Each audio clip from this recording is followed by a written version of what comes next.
tubasanze kuri tele rero watangira wibwira abadukurikiye. Amazina yanjye nitwa Uwamahoro Florence Jolie, niyo mazina niswe n'ababyeyi. Ukaba witwa ngo iki muri sinema? N'ubundi nkunda gukoresha Jolie cyane n'ibyo bigaruka. Jolie niryo zina ukoresha muri sinema. Tubasanze hano ari Mediator Films kuri tele, mwaye muri gushutinga ihe filime Jolie. Ubu twahereye ku ma filime arangira. Izo filime twari turi n'ubwo twari turi gukora filime irangira. Ntago ari filime zikomeza. Okay. Jolie, watangiye sinema ryari?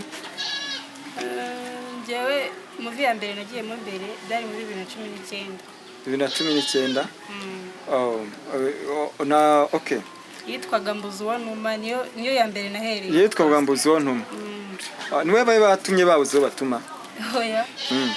Urumva hari harimo umuhungu niwe wasaga nka hari we main actor nanjye nkakurikiraho. Bamutumye babuzo batuma. Okay. Okay, none Jolie. Ubona sinema ishobora kugaburira umuntu? Birashoboka cyane. Iyo cyane nk'iyo ukora ibintu bikora ku mitima y'abantu, hari nka message nyine ugenda uhereza abantu bakagushyigikira bakagukunda. So rero njye mbona ari nk'akazi nk'uko wakora utundi tuzi twose bishobora kugutunga. Jolie, Mediator Films mwatangiye gukorana ryari? Twatangiye gukorana ni muri uno mwaka actually. Nta gihe kinini kirashira. Filime ya mbere twahereyeho yitwaga Ururabo series, nibwo natangiye gukorana na ba Mediator. Mwatangiye gukorana muri uyu mwaka. Mediator mwahuye gute? Mediator urumva ko iyo movie nayo naragaragaye mu mbere yitwa Mbuzi wa Ntuma. Ndumva uwo muntu twakoranye muri iyo filime ari we wampuje na Mediator, njya kubona mbona baramamagaye nari ndi mu rugo. Nuko nguko nisanze ndi. Okay, bankure kuri kamera neza. Hanyuma nuko nguko mwahuye. Baraguhamagaye. Okay. Yes. Nize inzozi ufite muri sinema? Muri sinema gute? Muri sinema ufitiye ntumbero muri kariyeri yawe umwuga wa sinema. Ufitemo iye ntumbero?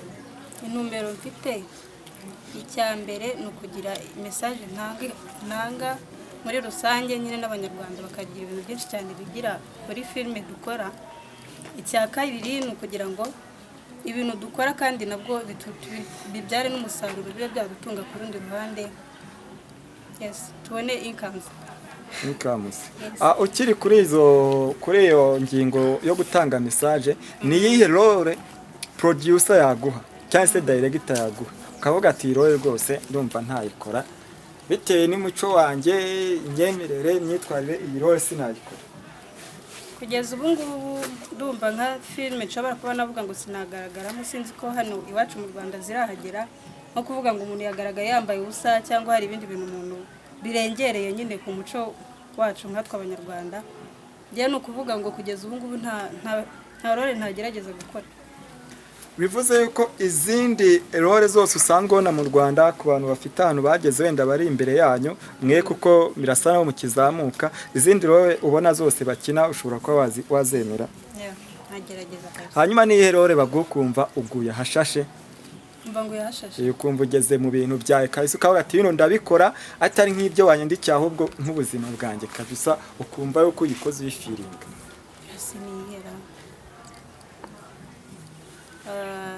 Kereka wenda nko kuvuga ngo wabaye umwana mu rugo ufite umubyeyi papa na mama bakwitaho.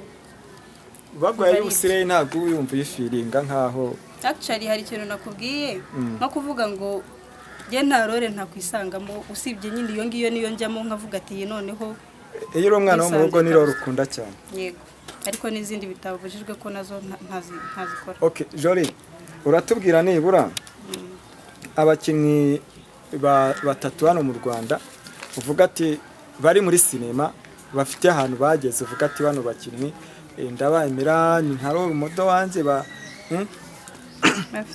role model bafite ahantu bageze kabisa uvuga ati bano? Ubwo ushaka kuneranya n'abanyarwanda? Oya, actually ni ukuvuga ngo harimo aba producer benshi cyangwa se aba acteurs benshi, ariko harimo aba acteurs mu bakuri imbere uvuga ati nibura natwe abanyamakuru bijya bitubaho. nkanjye njya mvuga ni wenda Sabe nkavuga ni Sabe ni umunyamakuru nakireferaho ushobora gukora nkawe sibyo cyane nkavuga ngo Murene ni ibintu nyine bibaho natwe abanyamakuru bitubaho nkatwe abanyamakuru tukizamuka bijya bitubaho namwe abagiteri bishobora kubaho ukareba abagiteri bari imbere yanyu bakoze filime ukavuga ati nk'uyu nguyu kabisa nta kibazo rwose cyo kubatera none. Kugeza ubu umuntu unyinsipayiringa cyane kurusha abandi muri sinema navuga ni Bahavu kabisa. Nkunda ukuntu yakitinga, nkunda ukuntu akora ibintu nyine ubona ko bimurimo, mbese niwe muntu kabisa ubu ngubu navuga unyinsipayiringa cyane. Bahavu ni iyihe message muhuye wamuha? Ni iki wamwisabira muhuye? Cyo namwisabira namusaba kugira ngo ajye ku macano yacu nk'abandaground adusapotinge nyine natwe impano zacu zigaragara, kandi nkamubwira courage akomerezeho ibyo yakoze kabisa ni icyitegererezo turabira. Murabishira ntabwo mwe mwahura Bahavu? Ngo turahura. Okay. Hanyuma message waha abanyamakuru bagenzi banje muri abo bakora imyidagaduro bashobora kuba basapotinga abantu bakiri hasi? Message nabaha nyine ni kugira ngo ni support n'ubundi kugira ngo bafashe abantu bagifite impano zikiri hasi, kuko nabo baba bashaka kugira ngo impano zabo bazigaragaze icyo bafitiye abanyarwanda bakiri hanze, just nyine ni support. Jolly urakoze cyane kubw'umwanya wawe, twakomeza n'abandi bakinnyi muri kumwana kuri Tero urakoze. Thank you.